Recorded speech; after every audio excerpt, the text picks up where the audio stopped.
Hello guys, a very good morning to all of you. स्वागत है आप सभी का ऑनलाइन स्टडी एकेडमी में। आज डेट है 15 मई 2021 और आज के डेट के जितने भी इंपॉर्टेंट करंट अफेयर्स हैं वो कवर करेंगे हम इस वीडियो में, और लास्ट तक जरूर बने रहिएगा क्योंकि जितने भी रिलेटेड स्टैटिक पॉइंट और फैक्ट हैं वो सब भी हम कवर करेंगे। तो आइए शुरू करते हैं।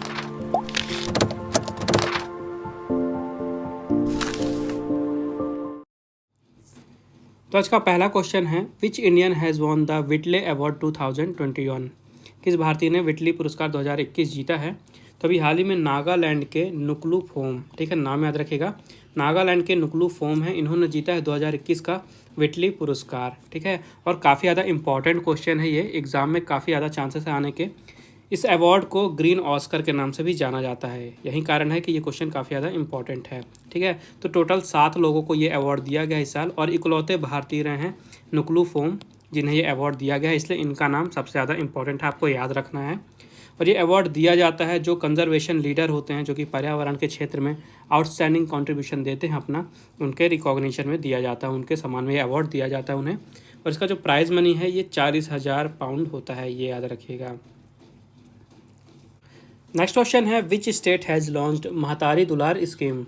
किस राज्य ने महातारी दुलार योजना शुरू की है? तो अभी हाल ही में छत्तीसगढ़ सरकार ने वहाँ पे शुरू किया है महातारी दुलार स्कीम, यानी महातारी दुलार योजना। और ये योजना शुरू क्यों की गई है? तो जितने भी वहाँ पे चिल्ड्रेन हैं जो कि वहाँ पे अनाथ हो चुके हैं कोविड-19 के कारण, जिनके माता पिता या कोई जो उनके एल्डर है वो नहीं है उनके साथ, उनकी मौत हो गई है, तो उनको फाइनेंशियली सपोर्ट करने के लिए और उनको शिक्षा प्रदान करने के लिए महातारी दुलार योजना शुरू की गई है छत्तीसगढ़ में, ठीक है। इस स्कीम के अंडर में जो स्टेट गवर्नमेंट है ये एजुकेशन के लिए वहाँ के छात्रों को, यानी जो ऑर्फन हो चुके छात्र हैं उनको 500 से 1,000 रुपये पर मंथ देगी एजुकेशन के लिए विक्टिम्स को, ठीक है। इसके अलावा इसी स्कीम के अंडर में ही ऐसे चिल्ड्रन जिनके जो अर्निंग मेंबर है फैमिली के, जो कमाने वाले मेंबर्स थे, अगर उनकी डेथ हो गई है तो उनको Swami Atmanand English medium school में एडमिशन के लिए प्रायोरिटी दी जाएगी उनकी एजुकेशन के लिए। बात कर लेते हैं छत्तीसगढ़ की, तो यहाँ की कैपिटल है रायपुर, चीफ मिनिस्टर है भूपेश बघेल और गवर्नर है अनुसुईया उइके। नेक्स्ट क्वेश्चन है, which country has stopped in receiving remittances in 2020? 2020 में प्रेषण प्राप्त करने के मामले में किस देश ने शीर्ष स्थान प्राप्त किया है? तो इसका राइट आंसर है भारत। ओके, 2020 में रेमिटेंसेस रिसीव करने में इंडिया रहा है सबसे ऊपर, ठीक है। प्रेषण प्राप्त करने में भारत रहा है 2020 में सबसे ऊपर, और ये बताया वर्ल्ड बैंक ने। वर्ल्ड बैंक ने अभी हाल ही में एक रिपोर्ट प्रकाशित की है, migration and development brief report, ठीक है। रिपोर्ट का नाम भी याद रखिएगा। तो इस रिपोर्ट में बताया गया है कि भारत ने 2020 में लगभग 83 बिलियन US डॉलर प्रेषण प्राप्त किए हैं, ठीक है। 2019 के कंपैरिजन में देखें तो ये 0.2% कम है, लेकिन फिर भी भारत अभी सबसे ऊपर है प्रेषण प्राप्त करने में। भारत के बाद दूसरे नंबर पर रहा है चाइना 59.5 बिलियन US डॉलर के साथ, और तीसरे नंबर पर रहा है मैक्सिको 42.8 बिलियन US डॉलर के साथ, ठीक है। तो ये थी रेमिटेंस को रिसीव करने की बात। अगर हम आउटफ्लो की बात करें, मतलब किस देश ने सबसे ज़्यादा रेमिटेंस दिया है, तो उसमें USA रहा है सबसे ऊपर, ठीक है। USA ने 2020 में 68 बिलियन US डॉलर रेमिटेंस को दिया है, वो आउटफ्लो है वहाँ का। उसके बाद दूसरे नंबर पर रहा है UAE, यहाँ पे 43 बिलियन US डॉलर का रेमिटेंस आउटफ्लो रहा है, और तीसरे नंबर पर रहा है सऊदी अरेबिया, यहाँ पे 34.5 बिलियन रेमिटेंस आउटफ्लो रहा है। तो यहाँ पे जो वर्ड देख रहे हैं रेमिटेंस, इसका मतलब क्या होता है? हिंदी में इसे प्रेषण कहते हैं। इसका मतलब ये होता है जो बाहर से आने वाला पैसा होता है, जो बाहर से आने वाला धन होता है, उसे प्रेषण कहा जाता है या रेमिटेंसेस, ठीक है। बात कर लेते हैं विश्व बैंक की, तो इसकी स्थापना थी 1944 में। हेडक्वार्टर है वाशिंगटन DC USA में। प्रेसिडेंट है डेविड मालपास। MD और CEO हैं अंशुला कांत। यहाँ का मोटो है working for a world free of poverty. तो जिस तरह से आप बैंक की टैगलाइन याद रखते हैं, आपके एग्जाम में पूछी जाती है, इसी तरह से आपको विश्व बैंक की मोटो याद रखना है, ठीक है। Working for a world free of poverty, और यहाँ के मेंबर्स हैं 189, जिसमें भारत भी शामिल है। नेक्स्ट क्वेश्चन है, according to a report how many cities out of 100 are located in India that face the greatest risk from environmental issues? एक रिपोर्ट के अनुसार 100 में से कितने शहर भारत में स्थित हैं जो पर्यावरण के मुद्दों से सबसे बड़े जोखिम का सामना कर रहे हैं? तो अभी हाल ही में एक रिपोर्ट प्रकाशित की गई है जिसमें ये बताया गया है कि पूरे विश्व भर में अगर 100 शहर हम ऐसे लें जो कि इन्वायरमेंटल इशू यानी कि पर्यावरण मुद्दों से सबसे ज़्यादा जोखिम का सामना कर रहे हैं, तो 100 में से 99 शहर एशिया में हैं, ठीक है। 100 में से 99 शहर एशिया में हैं, और इन 99 शहर में से 43 शहर भारत में हैं। तो इस क्वेश्चन में आपसे यही पूछा जा रहा था, इसका राइट आंसर है 43। भारत में 43 शहर ऐसे हैं जो कि पर्यावरण के मुद्दों से सबसे बड़े जोखिम का सामना कर रहे हैं। तो ये रिपोर्ट प्रकाशित की गई है एक प्राइवेट फर्म के द्वारा जिसका नाम है बैरिस्क मेपल क्रॉफ्ट, ठीक है। और इसमें बताया गया है कि 43 सिटी भारत में हैं 199 में से, और जो 37 सिटी हैं ये चाइना में हैं। एशिया में टोटल 99 सिटीज़ ऐसी हैं जो कि पर्यावरण मुद्दों के जोखिम का सामना कर रही हैं। तो किस टाइप के मुद्दे हैं ये, जैसे कि एयर पोल्यूशन हो गया और नेचुरल डिजास्टर हो गया, तो इन टाइप के मुद्दों से जोखिम का सामना कर रहे हैं ये शहर। इसके अलावा ये भी बताया गया इस रिपोर्ट में कि पूरे विश्व भर में 414 सिटीज़ में 1.5 बिलियन ऐसे लोग रह रहे हैं जिनके पास वाटर का शॉर्टेज है, पॉल्यूशन से प्रॉब्लम है, नेचुरल हज़ार्ड से उन्हें प्रॉब्लम है, वहाँ पे उन्हें रिस्क है, एक्सट्रीम हीट का भी रिस्क है और क्लाइमेट चेंज से भी रिस्क है। तो ये डेटा भी आपको याद रखना है। और 100 में से 99 शहर एशिया में है, तो बचा एक शहर, वो इकलौता शहर कौन सा है जो एशिया के बाहर है, तो वो शहर है लीमा। ये भी याद रखिएगा, लीमा इकलौता ऐसा शहर है जो एशिया के बाहर है और इस लिस्ट में शामिल है। नेक्स्ट क्वेश्चन है, what was the average food price index for the month of April 2021।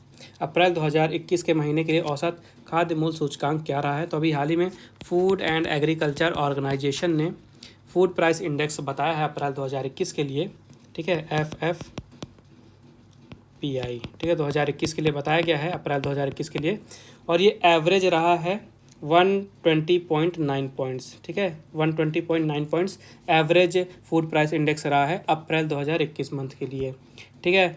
तो लगातार फूड प्राइस इंडेक्स में बढ़ोतरी होती जा रही है, हर मंथ कुछ ना कुछ बढ़ता ही जा रहा है। पिछले महीने के कंपैरिजन में देखें तो ये 2 पॉइंट और ऊपर उठ गया है। पिछले महीने था 118.9 और अब हो गया है 120.9 पॉइंट्स, ठीक है।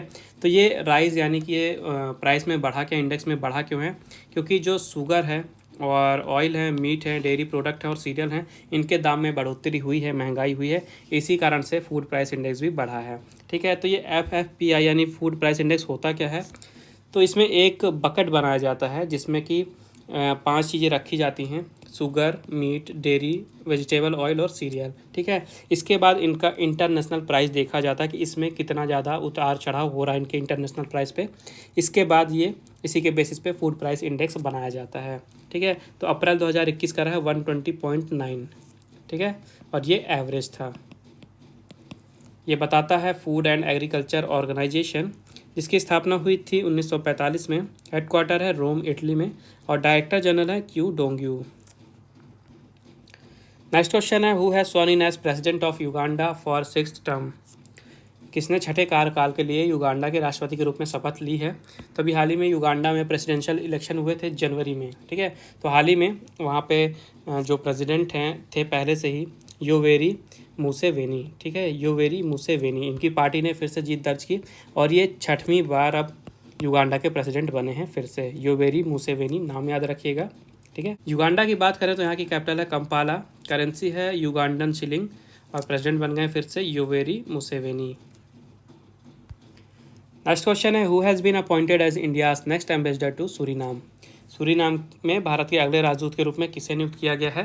तो अभी हाल ही में एस बालाचंद्रन जी को नियुक्त कर दिया गया है सूरीनाम में भारत के अगले राजदूत के रूप में, ठीक है। इंडिया के अगले एम्बेसडर होंगे सूरीनाम में एस बालाचंद्रन जी, ये हैं एस बालाचंद्रन जी। बात कर लेते हैं सूरीनाम की, तो यहाँ की कैपिटल है पैरामारिबो, प्रेसिडेंट हैं, पूरा नाम इनका चंद्रिका प्रसाद संतोखी, शॉर्ट में चंद संतोखी है, और ये भारतीय मूल के प्रेसिडेंट हैं, इनका नाम याद रखिएगा।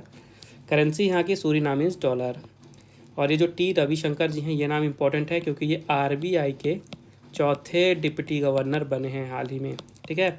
PC पंत जो हैं ये NHRC यानी कि नेशनल ह्यूमन राइट्स कमीशन के एक्टिंग चेयरपर्सन बने हैं। रामकरण वर्मा जी हाल ही में जो सेंट्रल अफ्रीकन रिपब्लिक के नए एम्बेसडर बने हैं भारत के। तो आपको चारों नाम याद रखने हैं। नेक्स्ट क्वेश्चन है, who has been appointed as the new UN humanitarian chief. हाल ही में किसे संयुक्त राष्ट्र मानवतावादी प्रमुख के रूप में नियुक्त किया गया है। तो ये भी काफ़ी ज़्यादा इंपॉर्टेंट क्वेश्चन है, याद जरूर रखिएगा, ये वाला क्वेश्चन मोस्ट इंपॉर्टेंट है। हाल ही में मार्टिन ग्रिफिथ्स, ठीक है, मार्टिन ग्रिफिथ्स को UN ह्यूमैनिटेरियन चीफ यानी कि संयुक्त राष्ट्र मानवतावादी प्रमुख के रूप में नियुक्त किया गया है, ठीक है। ये रिप्लेस करेंगे मार्क लोकॉक को, ठीक है, दोनों नाम याद रखिएगा। नए प्रमुख बने हैं मार्टिन ग्रिफिथ्स और ये रिप्लेस करेंगे मार्क लोकॉक को। ये हैं मार्टिन ग्रिफिथ्स, ठीक है। तो प्रेजेंट में ये यमन में यूनाइटेड नेशन के स्पेशल इन्वॉय के रूप में कार्य कर रहे थे, वहाँ पे सर्विस दे रहे थे अपनी। तो अब UN ह्यूमैनिटेरियन चीफ के रूप में इनका कार्यकाल होगा 5 सालों का। बात कर लेते हैं यूनाइटेड नेशंस की, तो इसका हेडक्वार्टर है न्यूयॉर्क में। मेंबरशिप हैं 193 मेंबर और 2 ऑब्जर्वर स्टेट्स हैं। इस्टेब्लिशमेंट हुई थी 1945 में और सेक्रेटरी जनरल हैं एंटोनियो गुटेरेस। नेक्स्ट क्वेश्चन है, who has been appointed as head coach of Indian women's cricket team. भारतीय महिला क्रिकेट टीम के मुख्य कोच के रूप में किसे नियुक्त किया गया है। तो अभी हाल ही में भारतीय टीम के पूर्व ऑलराउंडर रमेश पवार को नियुक्त कर दिया गया है इंडियन वुमेन्स क्रिकेट टीम के मुख्य कोच के रूप में। नाम याद रखेगा, रमेश पवार अपॉइंट हुए हैं इंडियन वुमेन्स क्रिकेट टीम के नए हेड कोच। ठीक है, इसके अलावा क्रिकेट से ही एक और न्यूज़ बता देता हूँ। हाल ही में जो इंटरनेशनल क्रिकेट काउंसिल है उन्होंने अपनी सालाना रैंकिंग जारी की है टेस्ट की। तो रैंकिंग में भारत रहा है सबसे ऊपर। ठीक है, ये पॉइंट आपको याद रखना है। लगातार 5वीं बार भारत रहा है सबसे ऊपर ICC टेस्ट रैंकिंग में। ठीक है, नेक्स्ट क्वेश्चन है, विच payment processor company has introduced digital FERA. किस भुगतान प्रोसेसर कंपनी ने डिजिटल फीरा की शुरुआत की है। तो इसका राइट आंसर है पेपाल। ठीक है, पेपाल ने अभी हाल ही में शुरू किया है डिजिटल फीरा। और ये फीरा क्या है, तो देखिए फीरा का फुल फॉर्म होता है फॉरेन इनवर्ट रेमिटेंस एडवाइस। ठीक है, ये एक डॉक्यूमेंट होता है जो रेमिटेंस होते हैं और जो पेमेंट होते हैं जो कि अब्रॉड से एक्सेप्ट किए जाते हैं, मतलब बाहर के जो पैसे आते हैं देश में, उनको एक्सेप्ट करने के लिए ये एक प्रूफ के रूप में काम करता है। ठीक है, FIRA यानी कि फॉरेन इनवर्ट रेमिटेंस एडवाइस। ठीक है, तो हाल ही में इसे डिजिटली रूप से शुरू किया गया है पेपैल के द्वारा। ये पॉइंट आपको याद रखना है। बात कर लेते हैं पेपैल की, तो इसकी स्थापना हुई थी 1998 में। हेडक्वार्टर है कैलिफोर्निया में। प्रेसिडेंट और CEO हैं डैन शूलमैन। नेक्स्ट क्वेश्चन है, who has authored the novel titled Klara and the Sun. Klara and the Sun नामक उपन्यास किसने लिखा है। तो हाल ही में नोबेल पुरस्कार विजेता काजुओ इशिगुरो, ठीक है नाम याद रखिएगा, काजुओ इशिगुरो ने लिखा है क्लारा एंड द सन नाम का उपन्यास। तो आपको दोनों नाम याद रखने हैं। क्लारा एंड द सन उपन्यास का नाम है और काजुओ इशिगुरो ऑथर का नाम है। ठीक है, तो इनका नाम काफ़ी ज़्यादा इम्पॉर्टेंट है क्योंकि इन्होंने 2017 में लिटरेचर के फील्ड में नोबेल प्राइज़ भी जीता था। इसके अलावा 1989 में इन्हें मैन बुकर प्राइज़ भी दिया जा चुका है। उस समय इनकी Nobel the remains of the day के लिए इन्हें मैन बुकर प्राइज़ दिया गया था। ठीक है, और ये जो बुक है ये पब्लिश की जाएगी पेंगुइन रैंडम हाउस के द्वारा। तो अब समय आज के क्विज़ का। आज के क्विज़ का क्वेश्चन है, who has sworn in as new chief minister of Assam. Assam के नए मुख्यमंत्री के रूप में किसने शपथ ली है। तो ये रहे आपके ऑप्शन। मेक श्योर क्वेश्चन का आंसर जरूर दें कमेंट बॉक्स में। उसके अलावा अगर आपको कोई प्रॉब्लम है, कोई डाउट है या कोई समस्या है तो आप बिल्कुल मुझे कमेंट बॉक्स में बता सकते हैं। पिछले वीडियो में मैंने आपसे पूछा था which Indian will be awarded the Arline Pacht global vision award. किस भारतीय को अर्लाइन पैच ग्लोबल विजन पुरस्कार से सम्मानित किया जाएगा। तो इसका राइट आंसर था गीता मित्तल और ये पहली भारतीय हैं इस अवार्ड को पाने वाली। तो ये थे आज के important current affairs. I hope आपको यूजफुल लगे होंगे। वीडियो पसंद आई है तो वीडियो को लाइक जरूर करें, ज़्यादा से ज़्यादा शेयर करें दोस्तों के साथ और चैनल को सब्सक्राइब करना ना भूलें। बेल आइकन जरूर दबाइएगा ताकि नोटिफिकेशन आपको मिलती रहे और PDF की लिंक आपको डिस्क्रिप्शन में मिल जाएगी, आप वहाँ से डाउनलोड कर सकते हैं।